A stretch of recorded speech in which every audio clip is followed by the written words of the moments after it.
자, 오늘 이 로마서 2장 6절에서 11절 이 말씀은 약간은 대부분 약간이라기보다는 좀 더 많게 오늘 오전 예배 설교와 연결되는 점들이 있다. 이게 나중에 이렇게 말씀 이제 마무리할 때쯤 되면 좀 느껴지지 않겠나 이렇게 생각해 봅니다. 지난주에 사도 바울이 그 유대인들을 향해서 좀 강한 어조로 그렇게 좀 꾸짖었지요.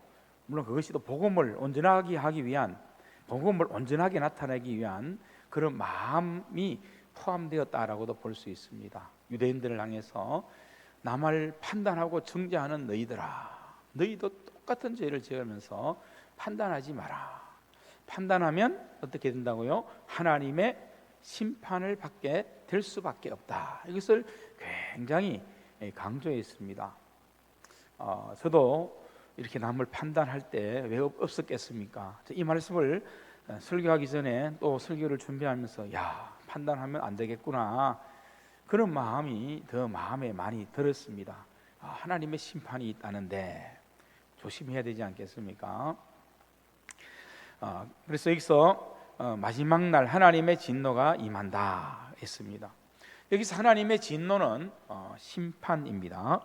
그래서 오늘 로마서 2장 6절 이하에서는 이 본문의 말씀에서는 하나님께서 행하시는 심판에 대해서 좀 더 구체적으로 설명해 주고 있습니다. 오늘 6절 말씀에 보면 하나님께서 각 사람에게 그 행한 대로 보응하시되, 그렇게 말씀합니다. 이것이 바로 한마디로 하나님께서 사람들을 심판하시는 큰 원칙이다, 이것을 말씀하는 거지요. 첫 번째 그 앞에 있는 말씀, 하나님께서 참 중요하지 않습니까? 인간의 판단과 또 인간들이 하는 이 평가에는 다 어떻게 보면 잘못될 수 있습니다. 감정에도 이렇게 왔다 갔다 할 수 있고, 또 우리나라 사람들은 내 편이냐 아니냐에 따라서 많이 달라지잖아요.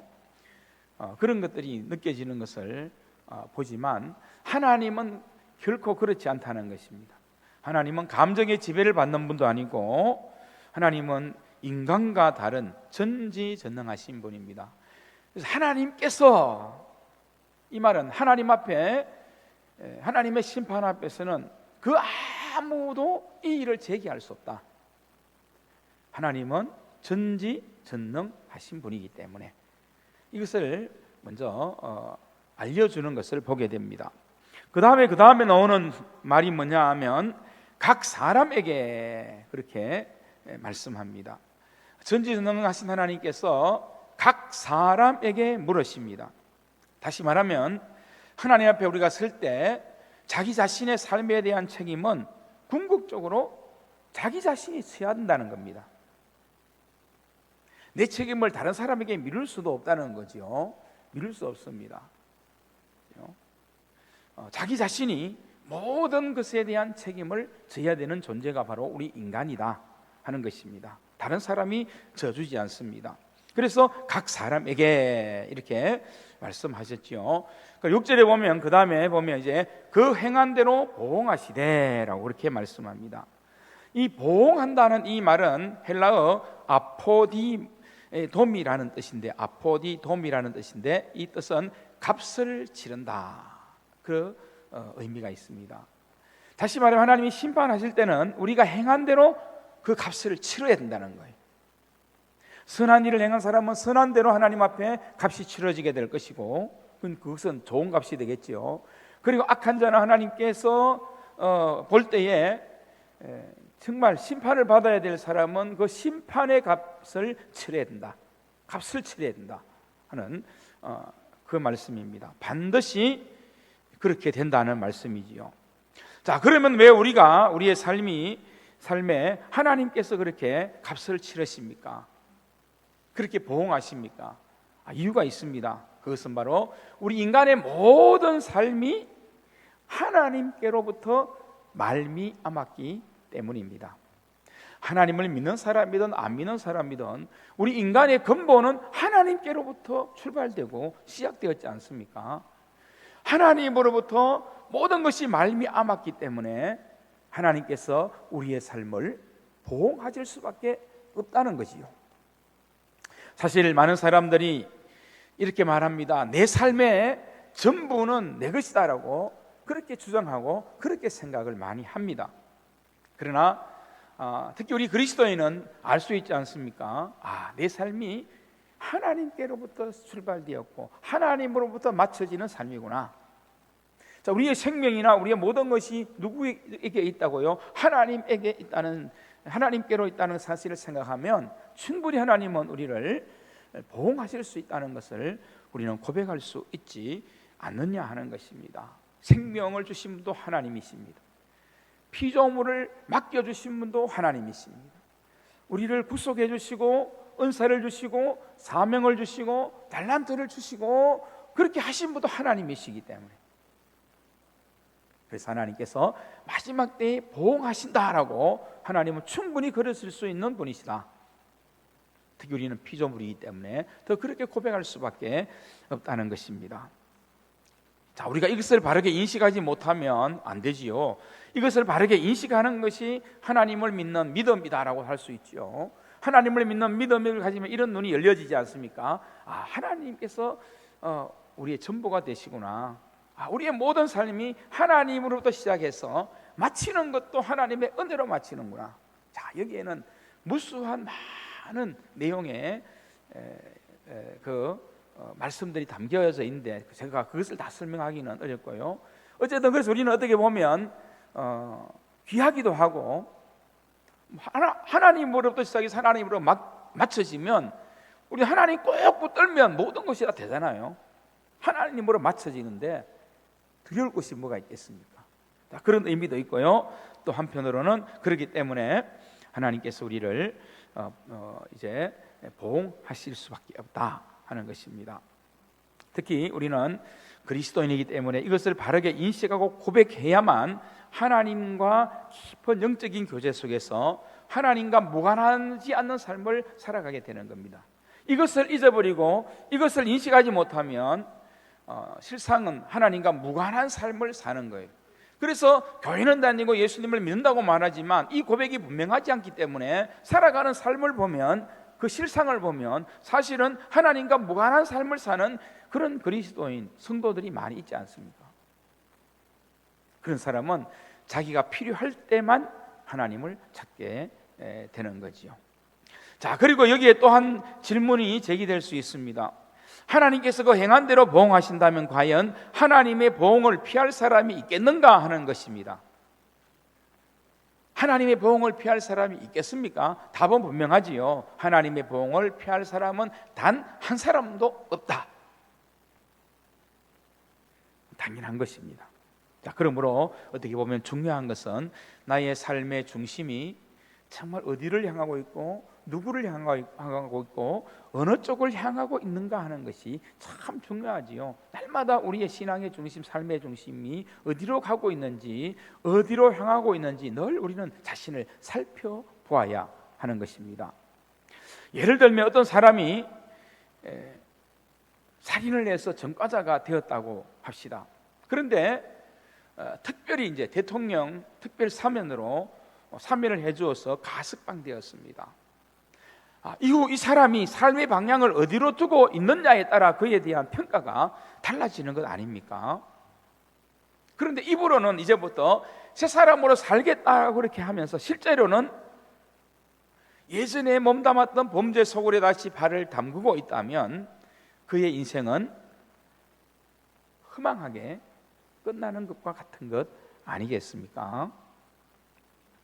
그래서 입으로 아무리 새 삶을 다짐해도 그런 곳과의 접촉을 끊지 못하면 다시 죄를 지을 수밖에 없는 것이 우리 인간인 것입니다. 그래서 하나님께서는 예수 그리스도의 은혜로 구원받고 복음을 믿는 사람들에게 그런 잘못된 죄된 것들, 죄의 종로를 하는 그런 것들에 우리가 매이거나 접촉되지 않기 위해서 우리에게 주시는 말씀이 뭐냐 할 때 오늘 이 본문의 말씀에서 강조하는 것처럼 너희가 선을 행하라 하는 것입니다. 선을 행하라. 선한 일을 하라. 선을 행하고 선한 행동을 하려고 하면 우리가 살아가는 삶에서 좀 더 우리 자신을 지켜나갈 수 있고 우리를 바르게 할 수 있지 않습니까?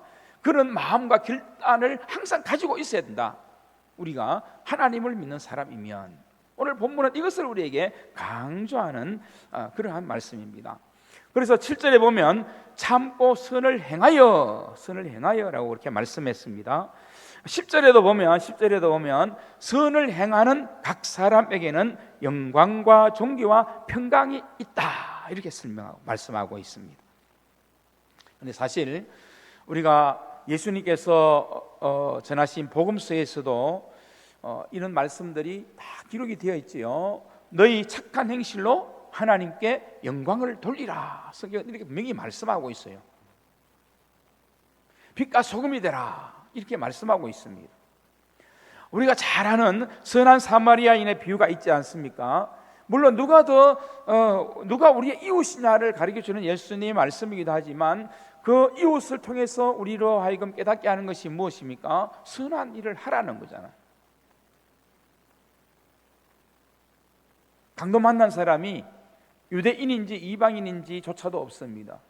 이 말은 믿는 사람이든 믿지 않는 사람이든 누구든지 갈 것 없이 우리는 선한 삶을 살아가야 되는 것이 우리에게 주어진 사명이다. 주님께서 이것을 잘 우리에게 가르쳐주고 있습니다. 레위인과 제사장이 예배드리러 가는 것보다 더 중요한 것이 하나님을 믿는 사람들은 선한 일을 해야 된다는, 그리고 사랑을 베풀어야 된다는 거기에 그 말씀에 초점이 분명히 있지 않습니까? 이것을 우리가 분명히 알아야 되는 거지요. 우리가 마태복음 25장에 보면 양과 염소의 비유가 나오잖아요. 거기에도 보면 말씀을 이렇게 말씀합니다. 특히 양의 편, 오른편에 있는 자들에게 마태복음 25장 34절에 이렇게 말씀합니다. 오른편에 있는 자들이여 내 아버지께 복 받을 자들이여. 이 사람들은 복을 받는다는 그런 말씀을 하십니다. 그래서 나와 창세로부터 너희를 위해 예비된 나라를 상속받으라. 얼마나 멋집니까? 얼마나 영광이 됩니까? 얼마나 영광이 됩니까? 너희를 위하여 예비된 나라를 상속받으라. 우리 하나님 앞에 딱 섰을 때 이 음성이 딱 들려져야 되는 거죠, 그죠? 악하고 깨어는 종아, 이 음성이 들려지면 이게 끝나는 겁니다. 한 사람도 그런 음성을 듣는 사람이 있으면 안 됩니다. 자, 그리고 그 다음 절에 이렇게 말씀하셨습니다. 내가 줄일 때 먹을 것을 너희가 주었고, 목마를 때 마시게 하였고, 나그네 되었을 때 나를 영접하였고, 헐벗었을 때에 옷을 입혔고, 병들었을 때에 돌보았고, 옥에 갇혔을 때 와서 보았느니라. 자, 이 내용이 의미하는 것들이 무엇입니까? 오늘 말씀에 있는 것처럼 바로 선한 일에 해당하는 그런 내용들이지 않습니까? 선한 영향력, 이것을 우리에게 분명히 말씀하고 있습니다. 자, 그러니까 오늘 이 본문의 이 로마서의 말씀이 율법적인 말씀이 아니라는 것을 충분히 알 수 있겠지요. 예수님께서도 강조했었고 성경의 모든 부분에서 이것을 분명히 가르쳐 주기 때문에 그래서 율법적인 의미에서 하라는 그런 행위가 아니라는 것을 충분히 우리는 알 수 있습니다. 자, 그러면 우리는 여기서 또 다른 의문 하나를 가질 수가 있습니다. 우리의 구원은 오직 믿음으로 된다고 했는데 선한 일, 이런 행함은 또 무엇인가? 혼란해지기 시작하는 것입니다. 믿음으로냐 행함으로냐? 여러분, 믿음으로입니까 행함으로입니까? 그런데 놀라운 사실이 있습니다. 우리가 정말 하나님의 은혜 가운데 있다면, 또 복음의 능력 가운데 우리가 믿음으로 산다면 이 둘은 결코 나누어지는 것이 아니다는 사실을 분명히 깨닫게 된다는 사실입니다. 우리 안에 그런 마음의 확신이 분명히 일어나게 됩니다. 성경에서 말씀하는 것은 믿음 따로 행함 따로가 아니다 이 말입니다.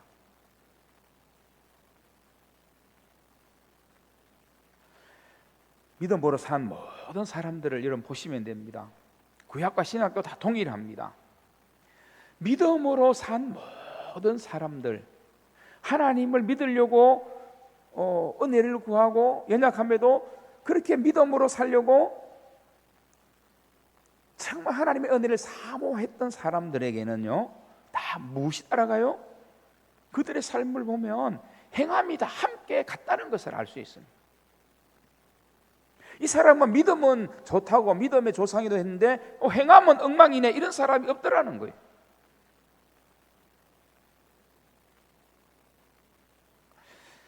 약간은 이제 이해가 되기 시작하지요.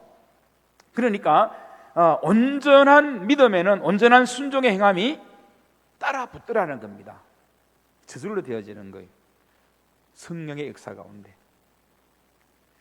그리고 온전히 행할 때, 선을 행할 때 우리의 믿음은 더욱 은혜로 넘치게 되더라는 말입니다. 다시 말하면 은혜로 받은 우리의 구원이 그만큼 놀랍고 위대한 하나님의 역사라는 거지요. 우리는 믿음이라는 것이 그냥 세상에서 믿는다는 그 믿음으로만 생각하는데 그것보다 더 훨씬 큰 영향력이 있다는 것입니다. 그만한 가치가 있다는 겁니다. 그래서 우리가 하나님 믿습니다, 예수님 믿습니다, 예수님 내 안에 오셔서 주님이 되어 주십시오, 우리의 믿음을 온전히 하나님께 고백하면 그 믿음이 성화되어 가면 갈수록 행함은 함께 따라 붙는 거예요. 따로가 아니고 따라오게 되어 있습니다. 같이 행함이. 이것이 성경에서 말씀하는 믿음입니다. 진짜 믿음입니다. 그러니까 우리에게 선물로 주신 믿음에 모든 것을 걸고 투자해도 손해보지 않는 확신이 있다는 것입니다. 여러분, 세상에도 그렇습니다. 세상에도 믿으면 반드시 신뢰하고 행동하게 되는 것입니다. 같이 가는 것입니다. 정치인들을 보면 좀 답답한 것이 있는데도 그래도 같은 편끼리는 믿으면 같이 가주잖아요. 같이 갑니다. 주식이 얼마나 많이 올라갑니까? 같이 가기 때문에 그런 거예요. 여러 가지 면에서 의미가 있겠지만, 사실 내가 누구를 믿는다 하면 믿는 그 사람에게는 투자도 할 수 있고요, 함께 갈 수 있는 거잖아요. 근데 우리가 믿는다고 말은 하는데 행함은 안 따라 붙는다 하면 그건 진짜 믿는다는 것이 아니다는 거죠. 그러면 내가 그만큼 그것에 대해서 신뢰를 하지 않는다는 것 아닙니까? 자, 그것을 넘어서 우리의 믿음은 또 그런 차원이 아닙니다. 하나님께서 주시는 성령의 감동을 위해서 주는 믿음이니까 정말 진실로 우리는 하나님을 믿는 믿음 안에 있으면 성령님의 은혜 가운데 행함이 저절로 따라 붙게 되더라. 이것이 성경에서 말하는 온전한 믿음을 말씀하는 것이라는 것을 우리가 분명히 알아야 하는 것입니다. 그래서 야고보서 2장 20절에 이렇게 말씀하지요. 내가 보거니와 믿음이 그의 행함과 함께 일하고, 믿음이 그의 행함과 함께 일하고, 믿음과 행함이 함께 일한다 이렇게 말씀합니다. 그리고 행함으로 믿음이 온전하여졌다라고 말씀합니다. 야고보서 2장 22절 말씀입니다. 그리고 그 다음에 누구의 예를 들었냐면 아브라함의 예를 들고 기생 라합의 예를 들었습니다. 아브라함도 믿으니 그게 함께 의가 따라갔다는 거죠. 라합도 마찬가지입니다. 그래서 여러분, 오늘 이 본문의 말씀을, 이 선을 행하라는 이 말씀을 우리가 율법으로 받으면 안 됩니다. 율법으로만 생각하면 우리 마음에 부담이 생길 뿐만 아니라 여기에 마치 종로로 해버리는 그런 자유함이 없는 가운데 행해야 되는, 스스로 하지 않는 그런 짐이 되어버리는 거지요. 짐대라고 주신 말씀이 결코 아닙니다. 그리고 우리가 이 말씀을 부담스러운 마음이나 억지로의 마음으로 받아서는 안 됩니다. 기쁘고 감사하고 자원하는 마음으로 받아야 한다는 것입니다. 하나님 주신 은혜 안에서, 믿음의 온전함 안에서 나타나는 참된 행함의 삶이기 때문에 그렇습니다. 그래서 여러분, 오늘 이 본문의 말씀은 세상 기준으로서만의 행함이 결코 아닙니다. 단순히 선한 행위, 착한 일, 그렇게만 본다면 예수님을 믿지 않아도 충분히 더 나은 사람은 많습니다. 예수님 안 믿어도요, 선한 일하고 선한 행동하는 사람은 따지고 보면 더 많을 수 있습니다. 그렇다면 그들에게도 구원이 주어져야 하지요. 그러나 성경에서 말씀하시는 이 선을 행하는 것은 믿음의 은혜 안에서 나타나는 거룩한 성도의 삶을 말씀하는 것입니다. 우리가 나는 예수님을 믿습니다, 복음을 믿습니다, 거듭난 사람입니다, 이 믿음의 의미와 가치를 분명히 알고 고백하면서 오 나의 주, 오 나의 하나님, 나는 진심으로 구원받은 하나님의 사람입니다라고 고백하면서 온전한 믿음의 은혜를 내가 확신하면 이 믿음에 뭐가 저절로 따라 붙는다고요? 선한 행함이 따라 붙게 되는 것이, 이게 성령의 사람의, 구원받은 사람의, 복음의 사람의 진짜 모습이라는 거예요. 성경은 이것을 우리에게 말씀해 주고 있습니다.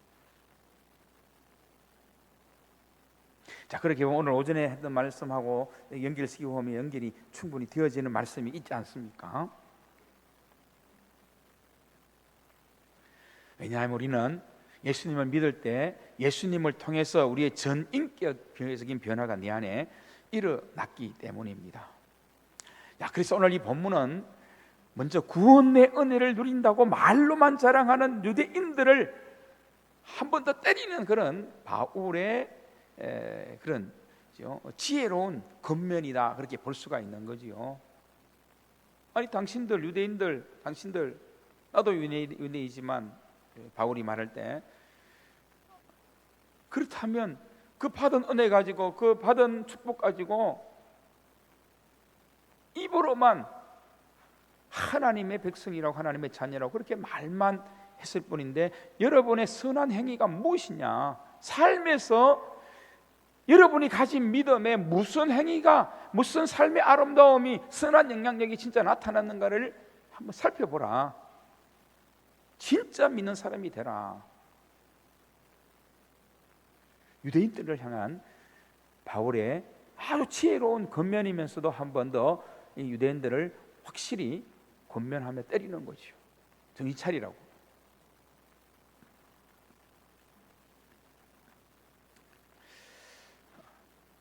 김승옥 목사님의 분의 책 나는 믿습니다라는 책에 보면 예수는 주님이라 할 때 이것이 어떤 고백인가, 어떤 의미인가 하는 것을 크게 세 가지로 말씀합니다.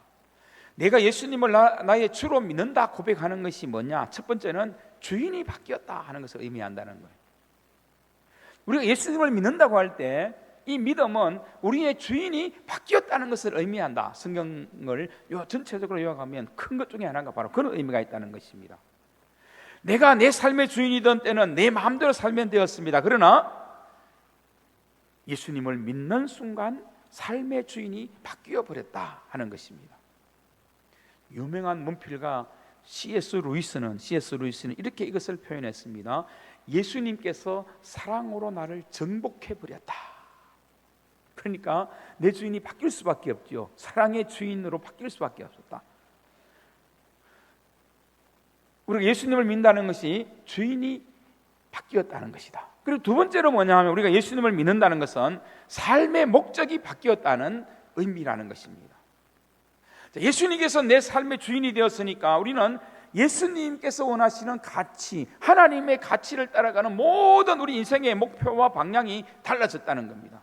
달라졌지 않습니까? 사도 바울도 완전히 다르게 살았잖아요. 이전 것은 다 배설물처럼 다 던져버리고 새로운 목적을 향해서 마지막까지 살아갔지 않습니까? 목적이 달라진 것이 예수님을 믿는 믿음이다. 그래서 순종이 얼마나 중요한 걸 알아야 된다, 이것을 말합니다. 그리고 마지막 세 번째 크게 보면은 신뢰의 대상이 바뀐 것이 믿음이다, 이렇게 가르쳐주고 있습니다. 예수를 주로 삼는다는 고백이 가지는 또 하나의 중요한 의미가 그분을 전적으로 신뢰하는 것이 믿음이라는 거죠. 그분이 내 삶의 주인이 되었으니 그분께 내 삶을 맡기겠다는 것이 믿음이라는 것입니다. 그런데 여러분, 놀라운 것은 우리가 주님 대신 예수님 그분의 요구대로 순종하며 삶을 살아가면 그 주님께서는 우리에게 순종만 요구하시는 그런 분이 아니라 순종하는 삶을 살면은 우리의 삶을 전적으로 책임져 주시는 그런 분이시다라고 분명히 말씀하고 있습니다. 순종을 요구하시지만 우리가 순종하기를 결단하면 우리의 삶을 전적으로 붙드시고 책임져 주시는 분, 그러니까 우리는 순종할 수 있어요, 없어요? 있는 거지요. 그래서 신뢰의 대상이 바뀌었다. 다시 말하면 주대심의 고백 안에서 우리는 성도의 견인, 즉 우리를 이끌어 가신 하나님의 은혜를 고백하게 된다는 사실입니다. 자, 여러분, 이 세 가지, 물론 성경으로 해석하면 또 다른 깊은 영적인 의미를 던질 수 있지만 이분의 책에는 이렇게 이제 요약을 했습니다. 예수님을 믿는다, 우리가 믿음으로 산다는 것이 뭐냐? 첫째는 주인이 바뀌었다.